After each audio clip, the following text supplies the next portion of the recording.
Assalamualaikum warahmatullahi wabarakatuh. Selamat pagi teman-teman. Bagaimana kabar kalian di rumah? Semoga dalam keadaan sehat ya. Nah teman-teman, kali ini Ustazah akan menjelaskan materi bahasa Indonesia mengenai cerpen. Nah kemarin kita sudah belajar ya mengenai cerpen dan berbagai macam unsur intrinsiknya. Cuma belum selesai ya. Nah kali ini Ustazah akan melanjutkan ya, menambahkan informasi, tapi juga mengulas kembali materi yang kemarin sudah Ustazah sampaikan. Nah teman-teman, ini kita sudah memasuki bahasa Indonesia tema 9, sekarang subtema 2. Nah kita ingat kembali ya, apa itu teks fiksi. Nah teman-teman, teks fiksi adalah karya sastra yang di dalamnya tuh berisi cerita rekaan atau hasil fantasi penulisnya. Nah jadi hayalan ya teman-teman ya. Jadi cerita yang bisa dikarang atau dibuat oleh si pengarang tersebut. Kadang wataknya dibuat, tokohnya dibuat, ceritanya dibuat seperti itu tuh. Cuma teks fiksi ini juga dibuatnya ceritanya itu masuk akal seperti itu. Beda dengan teks non fiksi. Kalau non fiksi itu teks yang mengandung fakta ya. Sebuah bacaan yang memang sudah diteliti kebenarannya, seperti proses terjadinya gerhana bulan, gerhana matahari, atau terjadinya pelangi seperti itu. Nah ini teks fiksi.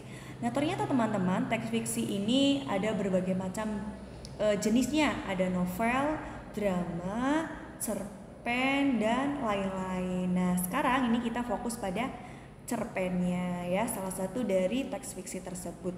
Nah teman-teman, ternyata teks fiksi itu memiliki beberapa unsur loh, atau yang terkandung di dalam bacaan tersebut.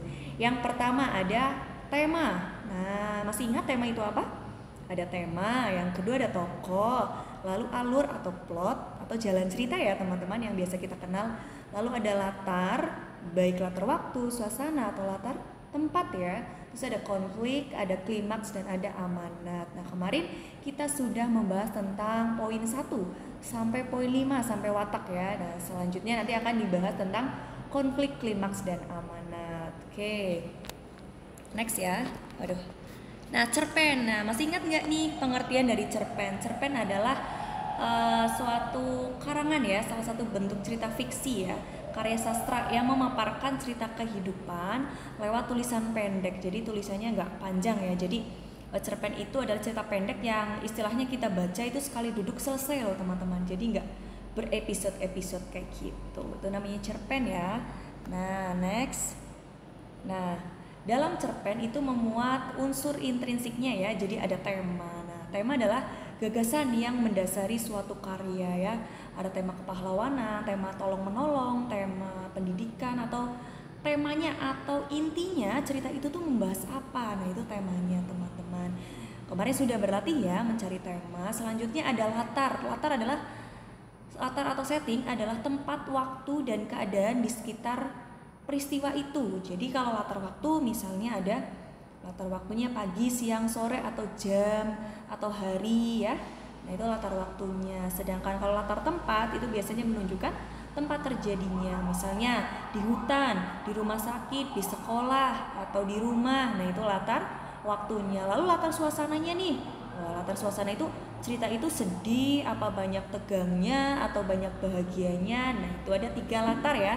Latar waktu, latar tempat, dan latar suasana. Seperti itu. Next ya, tema sudah, latar sudah, dan kita mengenal tokoh. Tentu saja dalam cerita atau dalam cerpen itu tentu saja ada tokoh. Nah kalau ada tokoh juga ada watak ya.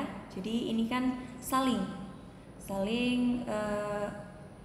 bersangkutan ya teman-teman. Jadi tokoh, nah tokoh dibedakan menjadi 2, tokoh utama dan tokoh tambahan ya. Atau kalian biasa menyebutnya tokoh pembantu, tapi untuk lebih bagusnya tokoh tambahan namanya. Tokoh utama ini adalah tokoh yang sering muncul dalam cerita, istilahnya lakonnya ya teman-teman.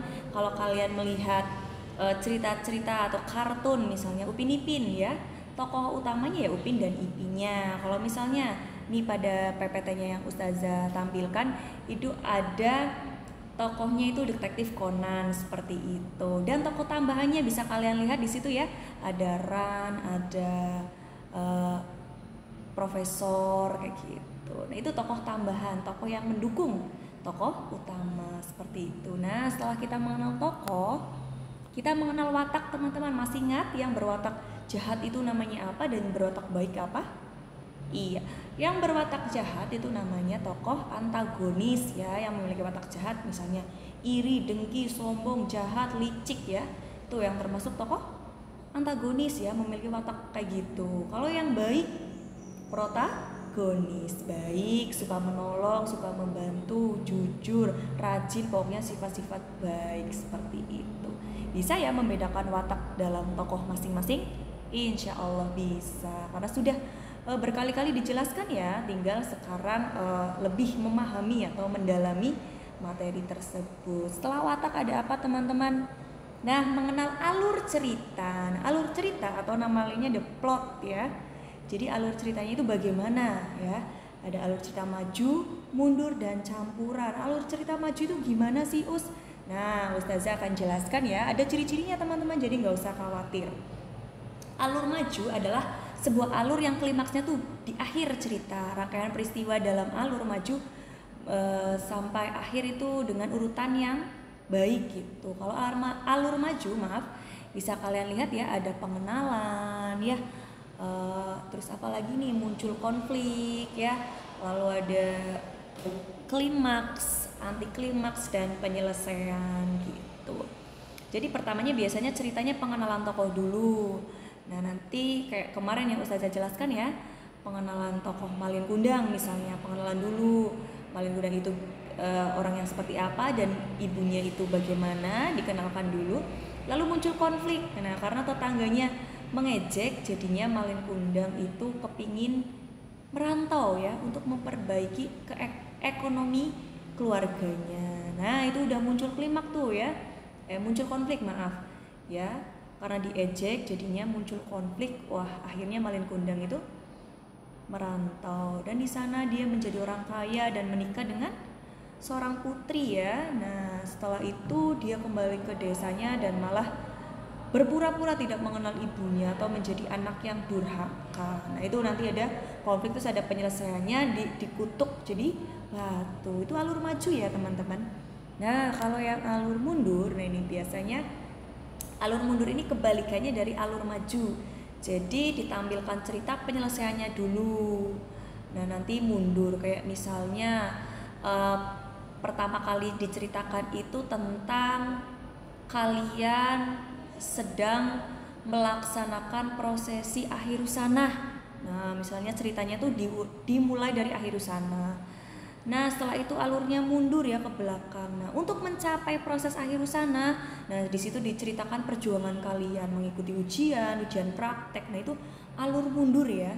Nah, alur mundur. Jadi penyelesaian dulu baru dikenalkan. Ini loh konfliknya yang sudah dialami si tokoh tersebut, kayak gitu. Alur mundur ya.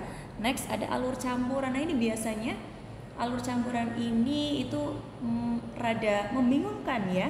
Jadi kadang ada diceritakan masa depannya, ada yang mundur ke masa lalu, jadi bolak-balik karena ini alur campuran dari alur maju dan alur mundur gitu. Ini ada klimaks, udah klimaks nih, udah ada konfliknya, nanti muncul konflik, lalu ada pengenalannya, terus ada anti klimaks, udah reda masalahnya, nanti baru penyelesaian. Pokoknya bolak-balik ya kalau alur campuran seperti itu.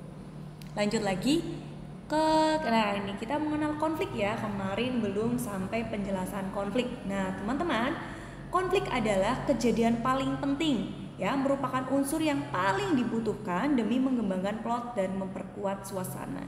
Jadi kalau nggak ada konflik nanti ceritanya nggak bisa berkembang ya. Nah ini yang penting juga. Nah untuk lebih memahami di sini Ustazah sudah memasukkan contoh ya. Itu di situ ada Bumina itu ibuku ya. Sejak ayah dan ibuku nggak bisa lagi kirim uang buat sekolah, kembali ke sini dan akhirnya aku kembali ke sini dan membantu jualan kue. Aku tidak melanjutkan sekolah lagi, biar kakakku saja karena dia anak laki-laki. Kok aku jadi nangis sih gitu, kata anak perempuan itu sedih dan tak terasa meneteskan air mata. Ya, terus ada yang bilang, kasihan sekali kamu, namamu siapa? dan seharusnya kamu kelas berapa? Alma tiba-tiba merasa iba. Terus yang ditanya menjawab, aku Nina, seharusnya kelas 3, tapi nggak bisa sekolah lagi. Dan sebenarnya aku masih ingin sekolah lagi. Nina tiba-tiba terisak. Nah itu. Jadi dari cerita tersebut konfliknya itu yang apa? Nah konfliknya adalah muncul dari orang tua Nina tak mampu mengirim uang sekolah. Jadi konflik itu munculnya masalah ya teman-teman. Jadi apa sih yang mendasari suatu masalah tersebut? Nah itu masalahnya itu kan karena orang tua Nina, awal mulanya kan orang tua Nina tak mampu mengirim uang sekolah. Nah itu yang menyebabkan jadi Ninanya nangis kayak gitu. Jadi awal mulanya apa? Itu konflik ya teman-teman. Penyebab yang paling penting gitu. Kalau tadi di cerita Malin Kundang konfliknya adalah keluarga si Malin Kundang diejek miskin. Nah itu jadi membuat Malin Kundang terpacu untuk merantau dan memperbaiki ekonominya seperti itu. Lanjut ya, paham sampai sini konflik? Nah kita beralih ke klimaks ya. Klimaks adalah kondisi di mana sebuah konflik telah mencapai tingkat yang tertinggi dan merupakan kejadian yang tidak dapat dihindari atau puncaknya konflik. Nah di sini Ustazah juga sudah memberikan contoh. Nah ini sebentar Ustazah bergeser dulu. Nah ke sini. Oke. Sebentar. Nah Ustazah bacakan ya. Yang poin pertama, cerita tentang harimau yang menyergap kambing milik Seron itu cepat beredar. Orang-orang penasaran. Mereka segera mengikuti jejak kaki harimau yang membekas di tanah dan bekas badan kambing yang diseret. Hanya beberapa ratus meter mereka menemukan tulang belulang dan sisa-sisa kambing malang. Di sana pula orang-orang kampung menemukan sisa hewan lainnya yang mulai membusuk. Wah, nih berarti cerita fabel ya. Poin kedua, lantaran inilah orang-orang mulai memasukkan ternaknya ke dalam kandang. Cara lain hewan-hewan itu diikat dan merumput Durabab dusun. Nah, nama dusunnya susah ya. Tak dibiarkan lagi berkeliaran sampai dekat hutan rimba itu. Tetapi cara ini tidak sesuai dengan apa yang diharapkan. Rasa lapar di perutnya membuat harimau mengubah sasaran.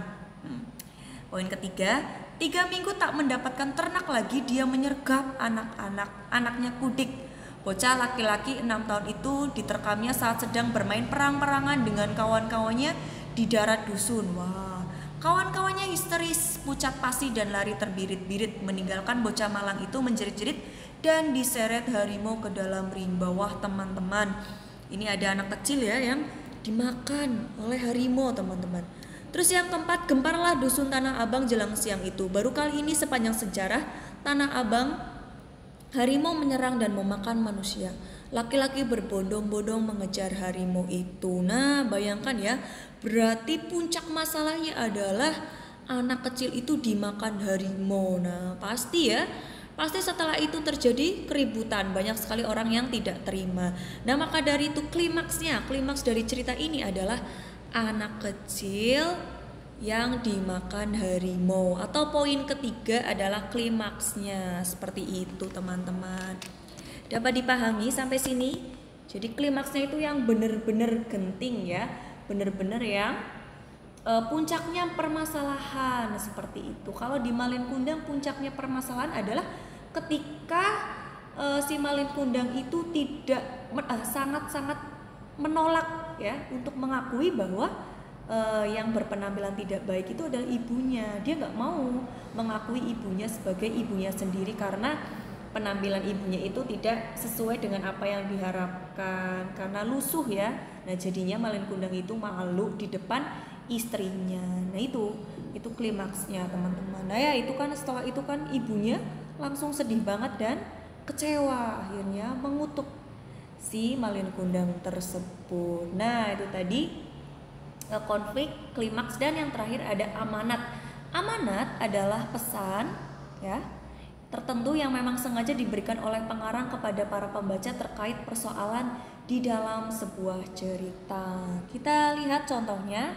Nah ini ya, ini ada bacaan, ya aku gadis normal layaknya yang lain.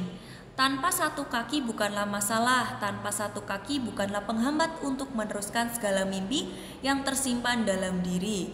Aku bisa menjalani semuanya, aku bisa menghirup udara pagi, aku bisa menari walau hanya di kursi roda. Aku bisa sekolah lagi, semoga aku pun bisa membuat catatan manis untuk orang yang mengasihiku biarpun anggota tubuhku tidak lengkap. Jadi cerita ini menceritakan siapa? Menceritakan anak kecil yang memiliki keterbatasan ya, jadi dia hanya bisa berjalan kalau menggunakan kursi roda, tapi dia tetap bersyukur ya.